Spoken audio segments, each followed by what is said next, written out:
قصہ ایک نوجوان کا۔ جعفر سلیمان رضی اللہ تعالیٰ عنہ کہتے ہیں کہ میں حضرت مالک بن دینار کے ساتھ ایک دفعہ بصرہ میں چل رہا تھا۔ ایک عالیشان محل پر گزر ہوا جس کی تعمیر جاری تھی، اور ایک نوجوان بیٹھا ہوا ماموروں کو ہدایت دے رہا تھا کہ یہاں پہ یہ بنے گا، وہاں اس طرح بنے گا۔ مالک بن دینار اس نوجوان کو دیکھ کر فرمانے لگے، یہ شخص کیسا حسین نوجوان ہے اور کس چیز میں پھنسا رہا ہے، اس کو اس تعمیر میں کیسا انعام حق ہے۔ میری طبیعت پر یہ تقاضا ہے کہ میں اللہ جل شانہ سے اس نوجوان کے لیے دعا کروں کہ وہ اس کو اس جھگڑے سے چھڑا کر اپنے مخلص بندے بنا لے۔ کیسا اچھا ہو اگر یہ جنت کے نوجوانوں میں بن جائے۔ جعفر چل اس نوجوان کے پاس چلے۔ جعفر رضی اللہ عنہ کہتے ہیں کہ ہم دونوں اس نوجوان کے پاس گئے، اس کو سلام کہا، اس نے سلام کا جواب دیا۔ وہ مالک سے واقف تھا اور مالک بن دینار کو جانتا تھا، مگر مالک کو پہچان نہیں پایا۔ تھوڑی دیر میں پہچانا تو کھڑے ہو کر کہنے لگا، اور کیسے تشریف آوری ہوئی؟ مالک نے فرمایا، تم نے اپنے اس مکان پر کس قدر روپیہ لگانے کا ارادہ کیا ہے؟ اس نے کہا، 1,00,000 درہم۔ مالک رضی اللہ عنہ نے فرمایا کہ اگر تم یہ 1,00,000 درہم مجھے دے دو تو میں تمہارے لیے جنت میں ایک مکان کا ذمہ لیتا ہوں جو اس سے 1000 درجہ بہتر ہوگا۔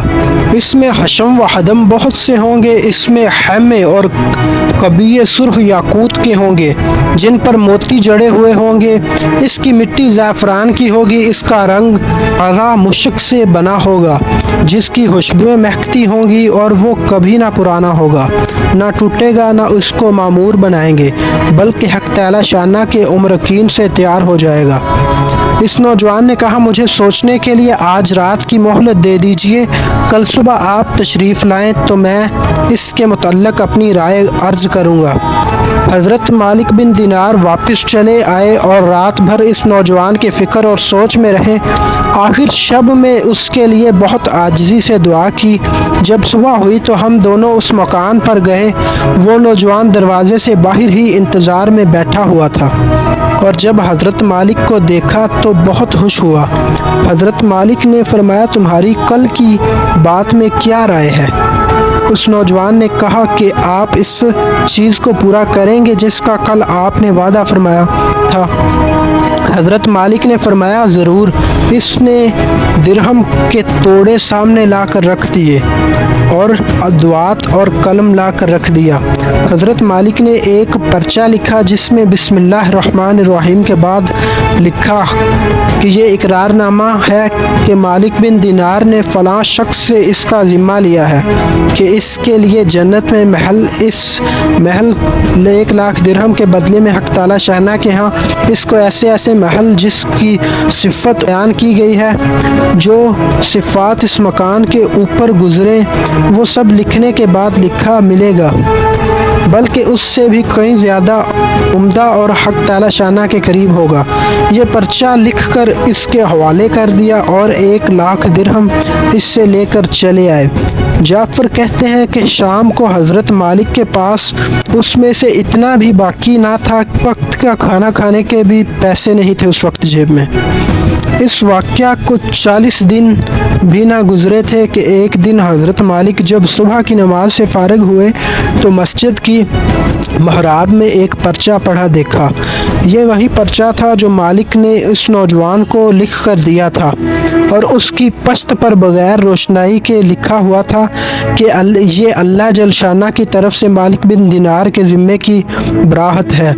جس مکان کا تم نے اس نوجوان سے ذمہ لیا تھا وہ ہم نے اس کو پورا دے دیا ہے، اور اس سے 70 گنا زیادہ دیا ہے۔ حضرت مالک اس پرچے کو پڑھ کے بہت حیرت میں پڑ گئے، اور اس کے بعد اس نوجوان کے مکان پر گئے تو وہاں مکان پر سیاہی کا نشان تھا جو سوگ کی علامت کے طور پر لگایا ہوا تھا، اور رونے کی آوازیں آ رہی تھی۔ ہم نے پوچھا تو معلوم ہوا کہ اس نوجوان کا کل گزشتہ انتقال ہو گیا۔ ہم نے پوچھا کہ اس کا غسل میت کس نے دیا تھا؟ اس کو بلایا گیا۔ ہم نے اس سے اس کے نہلانے اور کفنانے کی کیفیت پوچھی۔ اس نے کہا کہ اس نوجوان نے اپنے مرنے سے پہلے مجھے ایک پرچہ دیا تھا اور یہ کہا تھا کہ جب تو مجھے نہلا کر کفن پہنائے تو یہ پرچہ اس میں رکھ دینا۔ اس نے اس کو نہلایا، کفنایا اور وہ پرچہ اس کے کفن کے اور بدن کے درمیان میں رکھ دیا۔ حضرت مالک نے وہ پرچہ اپنے پاس سے نکال کر اس کو دکھایا۔ وہ کہنے لگا کہ یہ وہی پرچہ ہے، قسم ہے مجھے اس ذات کی جس نے اس کو موت دی، یہ پرچہ میں نے خود اس کے کفن کے اندر رکھا تھا۔ یہ منظر دیکھ کر ایک دوسرا نوجوان اٹھا اور وہ کہنے لگا کہ مالک آپ مجھے سے 2 لاکھ درہم لے لیجئے اور مجھے بھی پرچہ لکھ دیجئے کہ جنت میں تیرے لیے یہ ایسا گھر بنے گا۔ حضرت مالک نے فرمایا کہ وہ بات دور چلی گئی ہے، اب نہیں ہو سکتا، اللہ جل شانہ جو چاہتا ہے وہ کرتا ہے۔ اس کے بعد جب بھی مالک اس نوجوان کا قصہ ذکر فرماتے تو رونے لگتے اور اس نوجوان کے لیے دعا کرتے۔ بزرگوں کو اس قسم کے واقعات بہت کثرت سے پیش آتے ہیں کہ جوش میں کوئی بات زبان سے نکل گئی، حق تعالی شانہ اس کو اسی طرح پورا فرماتے ہیں جس کو حضور اقدس صلی اللہ علیہ وسلم کے پاک ارشاد میں ان الفاظ میں نقل کیا گیا ہے کہ بہت سے بکھرے ہوئے بالوں والے غبار آلودہ لوگ جن کو لوگ اپنے دروازے سے ہٹا دیں وہ ان کی پرواہ بھی نہ کریں، ایسے میں کہ اگر اللہ جل شانہ پر کسی بات کی قسم کھا لے تو وہ ان کی بات پوری کر دیتے ہیں۔